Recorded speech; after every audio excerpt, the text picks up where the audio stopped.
Welcome to the New Intellectuals. I'm Jordan Camp. I'm Director of Research here at the People's Forum, and I'm really delighted to be here with Andrew Zimmerman. He's a professor of history at George Washington University. He's the author of Alabama and Africa, Booker T. Washington, The German Empire and the Globalization of the New South. His work appears in many influential venues: The History of the Present, Journal of the Civil War Era, American Historical Review, among others. And we're here today to talk about his edited volume, The Civil War in the United States, by Karl Marx and Friedrich Engels, which was published by International Publishers. And he just gave a talk about it last night in a seminar here at the People's Forum. So really thrilled to have you here. And I want to thank you, first of all, for the just tremendous work that went into this volume. It's a labor of, I think, love and scholarship. Absolutely. And, you know, it's a collection of Marx and Engels' writings on the American Civil War. It features correspondences between themselves, between, you know, key figures like Joseph Myer, as well as their journalism and writing. So how'd you come to the project? Well, I got interested I've always been interested in Marx and Marxism, and I started getting interested in the history of the United States, and particularly the struggle against slavery and the struggle by U.S. elites to continue slavery too, and or continue versions of slavery. And I learned from reading this earlier. There's an earlier. We'll probably talk about this earlier edition of Marx and Engels' writings on the Civil War, and I was really surprised that they even wrote about the Civil War. And it turns out that I learned a lot about the Civil War from reading their writings, but also a lot about Marx and Engels from reading the writings. Suddenly, you know, the Civil War and the struggle against slavery suddenly appears really important in their writings, even before the Civil War, but then especially in Capital and afterwards. And so that was what got me interested in it. And then International Publishers, they wanted to do a new edition of an earlier version of the writings, and asked them if I wanted to, and I said, of course, I'd be honored. That'd be wonderful. Like, how great! And then it changed both my view of Marx and Engels and the Civil War. So it's been wonderful. Well, you know, you offer this really, I think, helpful introduction to both the volume and then, I believe, 9 parts of the book to offer important, I think, historical context to interpret these texts. And one of the things you note is that, as you were just saying, the first volume was published by International Publishers in 1937 by Brooklyn College professor Herbert Marais, and it was published under a pseudonym, which I hope you'll say more about. But even despite this, he's fired, he's blacklisted, and in this, you know, important act of solidarity, you dedicate the book to the memory of him. And so, who was Herbert Marais, and why did you think it was important to dedicate this volume to him? Well, Herbert Marais was a Brooklyn College professor. He'd finished his PhD at Columbia University just a few years before, and he was probably almost surely part of the Communist Party, and was certainly knew he would be suspected of being a member of the Communist Party for publishing with International Publishers and for publishing this work on the Civil War, or the works of Marx and Engels on the Civil War. When he did publish it, he published under the name Richard N. Marais, and I don't know how he pronounced it, but he chose the last name, the E-N for Engels, M-A for Marx, and L-E for Lenin. So he had a pseudonym, but it was, you know, he was still, I imagine that as a way to encourage himself, you know, to say that he's not really lying about himself that much. He's secretly saying who he is. But the pseudonym didn't work well enough, and there was a Red Scare New York State Commission studying communism in New York education, and he and a bunch of other Brooklyn College professors were fired for teaching, for being communists.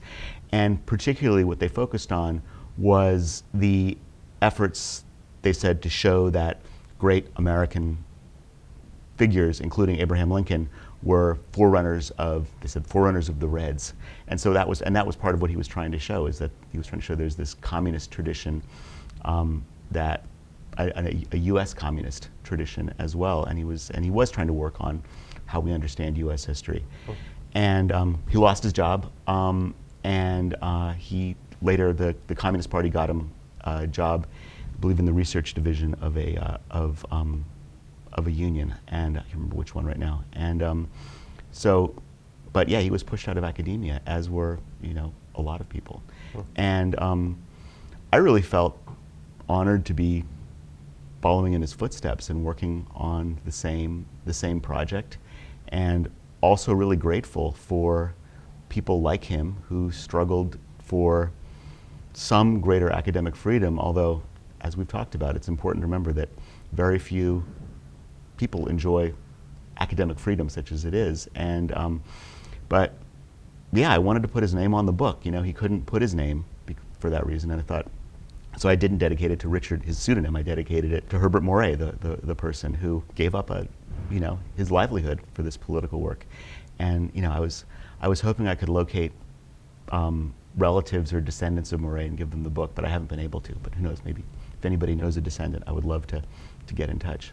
It's a powerful and important kind of break with anti-communism in the academy, I think. And as is the entire volume. I mean, you locate Marx and Engels in this internationalist exile community. Yeah. So I wanted to ask you to say a little bit more about that. I mean, you have these astonishing facts, about 25% of the Union Army are these exiles. Yeah. There's stories here about how Joseph Vitae publishes in New York for the first time the Brumaire. And so how did Marx and Engels, or writing in England, experience in this revolutionary exile community shape their analysis of the relationship between slavery and capitalism on one hand and the political possibilities of the U.S. Civil War on the other? The revolutionaries often had to live in exile because of persecution at home, and Marx and Engels lived in exile most of their lives, and there was a big wave of exiles after the 1848 revolutions, when there were broad uprisings across Europe, and there was an important component of communists, members of the Communist League, the organization that Marx and Engels wrote the Communist Manifesto for. And they played an important role in the revolution in its most militant final phases. Engels actually carried arms in that part of the revolution. And when the revolution was crushed, they all had to go into exile. Some people got pardons, but the communists didn't get pardons. The communists were under either the threat of either prison or death sentences for what they'd done in taking part in the revolution. And so they went to exile first to London, because that was close enough to Europe that they could get back if the revolution started again. And they formed an exile scene, and they spent a lot of time in the 1850s talking about the revolution that had just happened and had been defeated, and debating why it had been defeated, and developing this really interesting, fascinating intellectual scene, but also a social scene. And as the exile dragged on, many of the revolutionaries couldn't afford to remain in London and had to flee to the United States, not because they wanted to go to the United States necessarily, but because they could make a better living there. But they kept up correspondence with Marx and with Engels, and before there was an international organization, but there was also just an international of writing letters, and they wrote letters reporting about the United States to Marx and Engels. Marx and Engels wrote back to them and giving them advice, and it was a really just interesting, informal correspondence. And when the exiles first got to the United States, they thought it wasn't the only thing good about it was that they wouldn't get arrested there and they could afford to live there. But then, as they started seeing the growing anti-slavery movement in the United States, they got involved in it from their own perspective. They brought a communist approach that was skeptical of constitutions, of private property, to the anti-slavery struggle. And then when the Civil War broke out, they rushed to the Union cause. It was about 1 in 4 Union soldiers were born overseas. 1 in 10 were born in one of the states that became Germany later on. And not the majority of those were not members of the Communist League, but they were a very important intellectual group. And also many communists were officers in the Civil War. And people like August Willich or Franz Siegel And they played an important role, not just in participating and contributing to the war, but in transforming the war and being one of the forces who recognized the uprising of enslaved people as the most important factor in the war. And never mind what the Lincoln administration wanted to do, they were going to work with enslaved revolutionaries, and they did.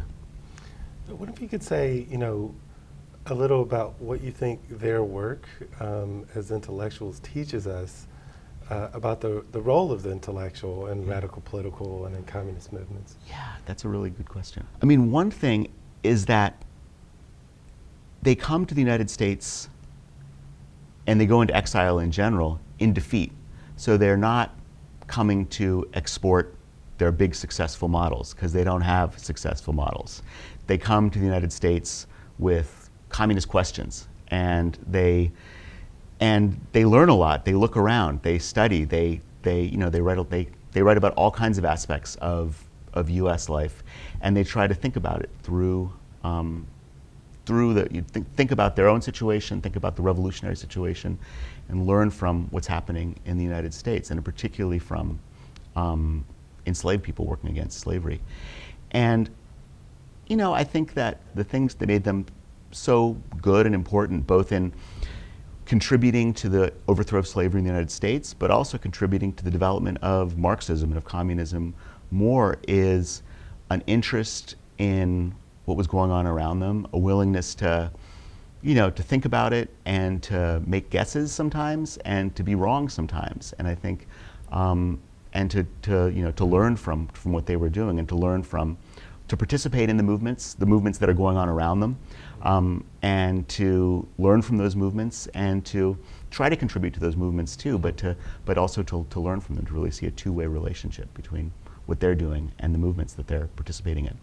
And so one of the fascinating things you argue is that kind of dialectic between learning to listen to the movement and then developing new work actually shapes the formation of the First International. Yes. And also the theoretical work, Capital Volume 1, Yes. The Civil War in France. Yes. Talk about that. Yeah, sure. I mean, so one thing, maybe the first place to start is even earlier with the 18th Brumaire, which was published in New York for the first time by Joseph vitae Myer in German for the German language press.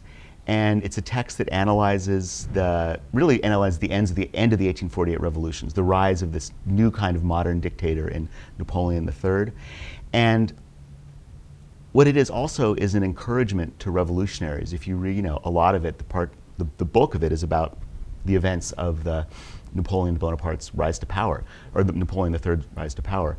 But the first pages are an encouragement to despondent exiled revolutionaries, saying, the revolution fails, it fails again, it criticizes itself, and that's definitely what it was doing.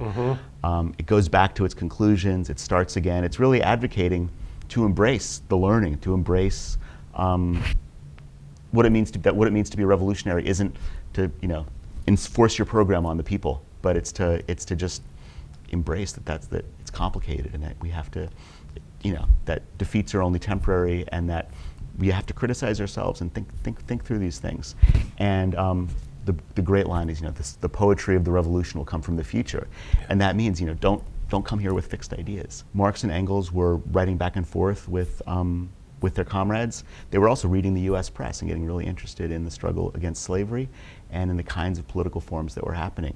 They didn't know how revolution was going to happen when they, the model for revolution that they had in the Communist Manifesto had, most people agreed, had failed in the 1848 revolutions. Marx and Engels weren't quite so sure, but most of their comrades thought this was not the model of the bourgeois revolution, bringing a lot of progress, and then the proletarian revolution. And so the question is, so what's it going to be?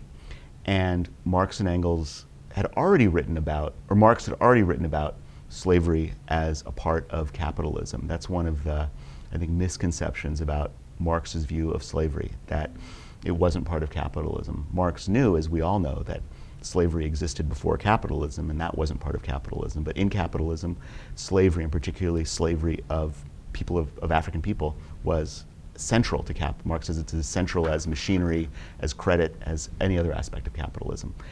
So he already knew that, and then seeing the forms of struggle against slavery made him understand different ways that revolution could happen, different ways that capital works. So in Capital Volume 1, he says in the preface that the American Civil War gave the signal to the European working class, just as the American Revolution, or the Revolutionary War of 1776, gave the signal to the European middle classes, he says.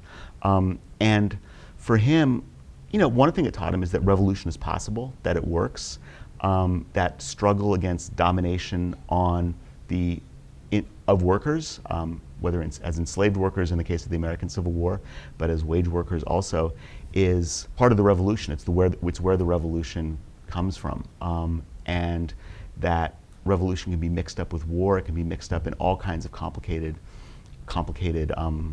political. It will necessarily be mixed up with military and political situations. And Marx and Engels were trying to just figure out what it meant for the Civil War. But then in Capital, Marx tries to figure out, practical answers. So questions like, one of the key sections in Capital is the question about the struggle over the length of the working day. Right. And, one answer that you might think a Marxist might make is that, who cares whether it's 8 hours or 10 hours? It's all exploitation, or 12 hours or 16 hours. It's all exploitation, and the point is to overthrow exploitation. And Marx is very clear that the point is to overthrow exploitation, and we do it by struggling over control in the workplace and over the political struggle over the workplace. And that's certainly not only about the struggle against slavery, it's also about the 8-hour day movement that emerged really strongly in the United States after the Civil War. But it's also about the struggle against all forms of domination of labor. I think that was key for Marx and Engels. And also just a confidence, going from a despondent 1850s to a jubilant 1860s and 1870s. And then, the Civil War did not produce the socialist revolution that they had hoped it would, and that many hoped it would. But they didn't say, well, that didn't succeed. They looked for that paradigm of revolution elsewhere, and they saw it in the Paris Commune. Right. Marx wrote a book called The Civil War in France about the Paris Commune, and he talks about the reaction against the Paris Commune as the slaveholders' rebellion, which is what doesn't really make sense unless you know that he called the Confederacy the slaveholders' rebellion, right. Also. Yes. And it's full of language comparing the Paris Commune to the American Civil War as a new revolutionary event. And in that book, he says, has a wonderful line where he says, "The war of the enslaved against their enslavers, the only justifiable war in history." And I think he's also reflecting on, when he wrote about the Civil War, how important it was. He wasn't trying to glorify war. He was trying to glorify the war of the enslaved against their enslavers. Yes. That last part of the quote is what's significant. Yes. And I just want to, so you mentioned Joseph Vitae, who published the first edition of the Brumaire in New York. You have exchanges here that appear in English for the first time. You did the translations of those works, drawing on your first field. So I don't know if you want to say more about Vitae as He's a character. So interesting. Ooh. So Vitae, like a lot of these Civil War, he became a colonel in a Missouri artillery regiment. And like a lot of these Civil War German communist officers, had been a Prussian officer before 1848, and had left the Prussian service because they were hoping to radicalize the Prussian military, and it was kind of going in the opposite direction. Mm-hmm. So they left and ended up in exile. He ended up living in Missouri and part of a German communist scene around the United States. He lectured a lot. He gave a lecture that I only found his lecture notes, and I don't have it in this volume, but lecturing to Germans about the importance of opposing slavery as a form of private property and as a communist struggle, that slavery specifically was something that communists had to oppose in the United States. And he became a really important intellectual, but also he was a artillery officer in Missouri during the Civil War, and he wrote a lot back and forth especially to Engels. Engels also, was fascinated with military technical stuff, so they have correspondence about artillery, kinds of artillery they used in the Civil War and things too. But Vitae, after the war, wrote a really important article about Reconstruction, where he saw, what was happening with Reconstruction, in fact, which was not leading to black freedom, but leading to new kinds of coercion.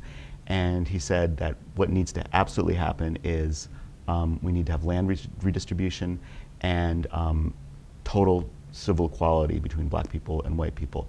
And if we don't, it's not going to be emancipation. This was much more radical than anything that was happening coming from the United States during Reconstruction from the U.S. government.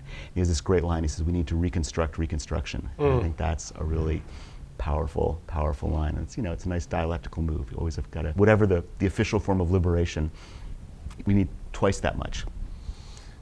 It's great. I want to ask about another character that you end the book with, W.B. Du Bois. He republishes essay that was written on African Americans and Marxism for the Crisis, published in 33. 33, yeah. Right, 2 years before his magnum opus, Black Reconstruction. And in that text, which is just amazing, he says, we have to understand that Marx was on the side of the abolitionist democracy of the Republicans, and he situates Marx on the, the right side of history, on the side of the freedom struggle. So talk about how Du Bois's analysis of the Civil War informs your understanding of it as a working class revolution.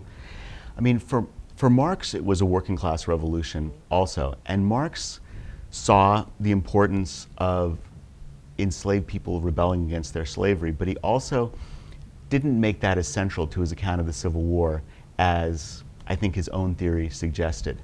Du Bois, in that article, writes about Marx's writings on the Civil War and said, it's a very nice way of saying, Marx didn't exactly know about the situation of African Americans, so we have to modify Marx in that regard.